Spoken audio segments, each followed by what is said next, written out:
আমি যেতিয়া গ'লো ঘৰ যোৱাৰ পিছত এটা নাৰ্ছ নাই, এটা ডক্টৰ নাই, তাৰমানে অনলি গাৰ্ডজনী আছে, গাৰ্ডজনী চাই আছে। তাৰপিছত আপোনাৰ আনি পেলাই গোটেই একদম আপোনাৰ ঘেৰি ধৰিছে। তাৰমানে আমি যাই পেলাই বিচাৰিলোঁ বোলে ডক্টৰ নাৰ্ছ ক'ত গেল, ডক্টৰ নাৰ্ছ কোনো এটা ব্যক্তি নাই তাৰমানে ইয়াতে। হেৰি নাতিজনী বেবী ৰুমত আনিছে, বেবী ৰুমত আনিলে এতিয়া হেৰি আমাক আৰু কৈছে 5টা ৰাতিপুৱা 5:30 বাচ্চাক গাখীৰ খুৱাব আনিবি। সেনেকতে মই আৰু ৰাতিপুৱা 5:20 আনিলোঁ। 5:20 যেতিয়া আনিলোঁ সিহঁতৰ নাৰ্ছ এটাও নাই ৰুমত, ইফালে চিকিউৰিটি নাই। দৰ্জাখন মেলি কেনে চাওঁ যি বাচ্চা এটা লটকি আছে বাকচ ভাঙি কেনে এনে ফাঁচি দিয়াৰ দৰে, আৰু এটাত মাটিত ছিঙি পৰি আছে। এনেতে আমি গোটাইবিলাকে যিকেইটা মাইকী আছে অপাৰেশ্যন কৰা মাইকী গোটাই আটা পাৰি দিছোঁ আমি। মই তলত আহিছিলোঁ, আহোঁতে মোৰ বন্ধুৰো মানে এখেতৰ ছোৱালী, মোৰ বন্ধুৰ মাইকী একেলগে মোক মানে মাতিছে। যোৱাকালি তাৰমানে সেই ডেলিভাৰী মানুহটো যাব নোৱাৰে ওপৰলৈকে, এই গাখীৰ দিব যাব লগা হয়। তাৰপিছত তাৰমানে কি যোৱাকালি মাথা ঘূৰি পৰিছে। আজিও মোক ৰাতিপুৱা ফোন কৰিছে। ৰাতিপুৱা টাইমত যেতিয়া মোক ফোন কৰে মই ওপৰত যাই পালোঁ। যাই পাওঁতে মই ভাবিছোঁ আজি না কিবা হ'লে নেকি। আৰু যেতিয়া চাই যাওঁ এটা ৰুমত গোটেইবিলাক মাইকীবিলাক কান্দি আছে, বাচ্চাবিলাক ঘৰত লৈ কিনে চব মাহে কান্দিছে। মোৰ কি হ'ল কৈছে যে এটা বাচ্চা এনেকুৱা অৱস্থা লটকি আছে আৰু এটা বাচ্চা তলত পৰি আছে। আমাৰ সেই দুটা ছোৱালী দেখা পাইছে, এখেতৰ ছোৱালী আৰু মোৰ বন্ধুৰ মানে কি ৱাইফটো আছিল তাতে। তাৰপিছত সেনেকৈ কান্দা কৰোঁতে আমি গোটেইবিলাকে হুলস্থুল যেতিয়া লগালোঁ, ভিতৰত গোটেইবিলাক সোমাই যাওঁতে তাৰে চিকিউৰিটি মাৰি কিনে আমাক আৰু ওলাই দিছে বোলে কিয় হৈছে গোটেইবিলাকে ইয়াতে, সেইটো এনেকুৱা মানে কথা কৈছে। আৰু ডক্টৰৰ নেগলেঞ্চি আৰু ষ্টাফৰ নেগলেঞ্চিৰ কাৰণে মোৰ বেবীটো ঢুকাইছে। এক লাইনত মই যদি ক'ব যাওঁ, বেলেগ আছে আজি এটা বাচ্চা এনেকৈ ওলমি আছে, কিবা আছে। মই তেতিয়ালৈকে ভাবা নাই যে মোৰ বাচ্চাটোৱে ওলমি আছে বুলি। যেতিয়া মই গৈছোঁ, গৈ দেখা পাইছোঁ ডক্টৰে, যেতিয়া মই নামটো ক'লোঁ স্পিটাৰ আপুনি নেকি গাৰ্জেন, তেতিয়া মোক মনে ভিতৰত মাতি লৈছে, তাৰমানে হাল্লা নকৰিব বুলি কৈছে। মানে যোৱা 15 আগষ্ট দুপৰীয়া 12:15 মোৰ এজনী ছোৱালী জন্ম হৈছিল, চিজাৰিঙে হৈছে। তাৰপিছত 3 কেজি 700 আছিল বাচ্চাটো। তাৰপিছত বাচ্চাটো বাকী ঠিকে আছিল। তেওঁলোকৰ যিটো টেষ্ট কৰে জেনেৰেল মানে বাচ্চাৰ টেষ্ট কৰোঁতে মোৰ WBC আৰু হেৰিটো আপোনাৰ ক্ৰিয়েটিনাইনটো অলপ বেছি পালে। পোৱাৰ কাৰণে WBC বেছি হোৱাৰ কাৰণে এটা এণ্টিবায়'টিক দিছিল। তাৰমানে কৈছে আপুনি বেড এডমিট কৰিব নালাগে, এণ্টিবায়'টিক ৰাতিপুৱা দিব, আকৌ লৈ যাব। ৰাতিপুৱা 6টাতে এডমিট দিলোঁ। তাৰপিছত আৰু নেক্সট সন্ধিয়া 6টাত। তাৰ মাজত এটা কথা কওঁ দেই, চুগাৰ টেষ্ট কৰাৰ কাৰণে তেওঁলোকে লিখি দিছিল ৰাতিপুৱা 4:20। তাৰপিছত এটা আছিল 10:20। মই মোৰ বেবীটো লৈ গৈ 4:20 পৰা মোটামুটি আপোনাৰ প্ৰায় 7টালৈ ৰখি আছোঁ, ডক্টৰ নাই কিন্তু চুগাৰ টেষ্ট কৰা। মৰ্ণিঙৰ কথা কৈছোঁ, নাই। লাষ্টত তেওঁ যিজন চিকিউৰিটি গাৰ্ড থাকে তেখেতে কৈছে দাদা আপুনি কিমান ৰখিব, ঘৰত যাওক, এই ৰখি থাকক 4টা, সেইটো নহ'ল চুগাৰ। তাৰ নেক্সট মই যেতিয়া কালি মোৰ বেবীৰ ইনফেকশ্যন পাব বুলি ক'লে ডক্টৰে, বেডত থাকোঁতে ক'লে ইনফেকশ্যন পাইছে আপুনি আহক। তাৰ আগতে মোৰ দিনত মানে সন্ধিয়া 6টাত মোৰ হেৰি দিছে, এণ্টিবায়'টিক এটা দিছে। আৰু 8টামান ক'লে যে ইনফেকশ্যন পাইছে আপুনি অলপ যাব। যাওঁতে মোক ক'লে আপোনাৰ বেবীটো এডমিট কৰিব লাগিব, ইনফেকশ্যন পাইছে।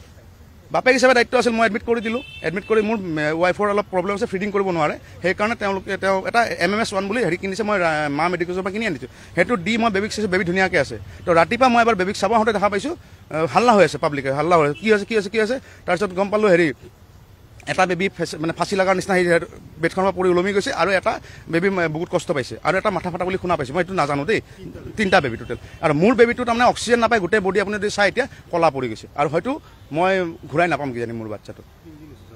15 আগষ্ট দুপৰীয়া 12:15 জন্ম হৈছে, মোৰ হাতত পৰিছে 2:08 বজাত। সেইটোৱে হ'ব। আৰু এতিয়া ডক্টৰ আছিল পূজা শইকীয়া, ইনচাৰ্জ বৰ্তমান ডিউটিত। বাকী কেইজন নাম নাজানো, তেওঁ আছে বৰ্তমান ৰাতি নাইট ডিউটিত তেওঁ আছে, ডক্টৰ পূজা শইকীয়া। আৰু এটা কথা কি বেবী আহিছোঁ যিকেইজন মানে হেৰি মানে আপোনাৰ নাৰ্ছ চাৰ্ছৰ বহুত নেগলেঞ্চি আছে। অকল মই নহয়, আপুনি বেলেগ সুধিলে গম পাব। ডিউটি সময়ত ডিউটি নাই আপোনাৰ চাওক, তেওঁলোকে এটা আমি জেনেৰেল ডাঙৰ মানুহবিলাক বাচ্চা এটা আছে, তেওঁলোকে বাচ্চাই পেঁ কান্দিছে, কি ডাঙৰ কথাটো হ'ল সেই টাইপ। 4:20 মই চুগাৰ টেষ্ট কৰিব লিখি দিছে, ডক্টৰে লিখা বস্তু দেই, মই লিখা নাই। ডক্টৰে 4:20 আপুনি টেষ্ট কৰিব, নেক্সট 10:20, নেক্সট আকৌ সন্ধিয়া 4:20, 3 টাইমছ টেষ্ট। 4:20 পৰা ইয়াতে যিটো আপোনাৰ ৰাতিপুৱা হেৰি দিবহে ব্ৰেকফাষ্ট দিবহে, সেই টাইমলৈকে মই ৰখি আছোঁ মোৰ বেবীটোক লগত লৈ। তাৰপিছত মই বেবীক ফিটিং, তেতিয়ালৈকে কিন্তু চুগাৰ টেষ্ট কৰিব কোনো নাহিল।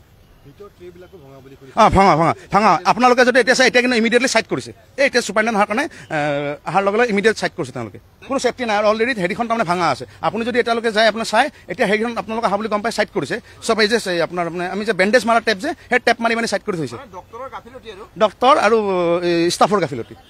ডক্টৰ আৰু যোৱা ৰাতি পূজা শইকীয়া বুলি তেওঁ ডিউটিত আছিল। আৰু মানে তেওঁ ব্যৱহাৰটো খুব ৰুফ ব্যৱহাৰ। তাৰমানে আপোনাৰ ল'ৰাটো বা সন্তানটোৰ কথা সুধিলে কৈ আছোঁ নহয়, কিয় লাগে যাওক, এই টাইপ ব্যৱহাৰ। তাৰমানে চুপাৰিণ্টেণ্ট অহা নাই, ৰূপক বৈশ্য তেখেত আহিছে। তেখেতে মোক কৈছে আপুনি বাহিৰত ৰখক, মই কথা পাতি জনাই আছোঁ। তেখেতক মই ফোন কৰি মাতিব লগা হৈছে। মই চালোঁ কিন্তু অৱস্থা নাই, মোৰ আশাটো খুব ক্ষীণ, পূৰা কলা পৰি গৈছে।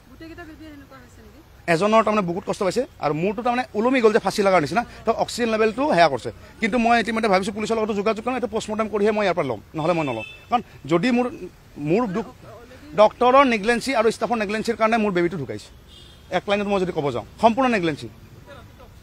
আৰু এতিয়া মই ধৰক 5:30 বেবী মানে বেবী ফিডিং কৰিব যায়তো, এই 5:30 মাকবিলাকে দেখা পাইহে মোক জনালে বা বেলেগ জনাইছে। তাৰ আগতে কিমান টাইম বা ওলমি আছে, কোনো নাই কৰিব গৈছে, কোনো নাই, কোনো নাই। বেলেগে সেই দেখা পাইছে এইটো বাচ্চা, কোনো নাই। তাৰমানে মোৰ বেবী আছিল 5 নম্বৰ ৰুমত আৰু চবে 4 নম্বৰ ৰুমত মানে টেবুল পাৰি শুই আছে। তৃতীয় মহলা বেবী নিউ বেবী বৰ্ণ ইউনিট ভিতৰতে হৈ আছে, তাৰমানে বেলেগ ৰুমত। সন্ধিয়া 8:30লৈকে মোৰ বেবীয়ে মোৰ লগত হাঁহি ফূৰ্তি কৰি আছে। আপোনালোকৰ ভিডিঅ'টো ইতিমধ্যে দেখাইছোঁ। 8:30লৈকে মোৰ লগত হাঁহি ফূৰ্তি কৰি আছে। তাৰপিছত যেতিয়া ক'লে ইনফেকশ্যন হৈছে, মই লৈ আহিছোঁ, মই নিজে বেবীক লৈ আহিছোঁ। 10টালৈকে মই নিজে বেবীক চাই আহিছোঁ, ৰাতি 10টালৈকে। তাৰপিছত ৰাতিৰ ভিতৰত কোন সময়ত কি হৈছে নাজানো। বৰ্তমান অক্সিজেন লেভেলটো এইটো মানে ফাঁচি লগাৰ নিচিনা পেলাই অক্সিজেন লেভেলটো কমি পেলাই এতিয়া বেবী কলা পৰিছে। হয়তো মই মোৰ প্ৰথম সন্তান আছিল, ঘূৰাই নাপাম কিজানি। কোনো মোক খবৰ দিয়া নাই। তাৰমানে বেলেগ মহিলাই তাৰমানে ফিডিং কৰা, মই আহিছিলোঁ বেবীটোক চাবলৈ যে মোৰ বেবীটো আছে, আহিছোঁ কিনো হৈছে চাব আহিছিল।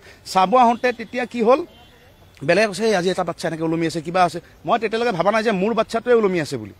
যেতিয়া মই গৈছোঁ, গৈ দেখা পাইছোঁ ডক্টৰে, যেতিয়া মই নামটো ক'লোঁ স্পিটাৰ আপুনি নেকি গাৰ্জেন, তেতিয়া মোক মনে মনে ভিতৰত মাতি লৈছে, তাৰমানে হাল্লা নকৰিব বুলি কৈছে। আৰু মোৰ যিহেতু আপোনালোকে যদি চাই ৰিপৰ্টৰ কপিত WBC-টো 22.83 আছে ৰিপৰ্টত।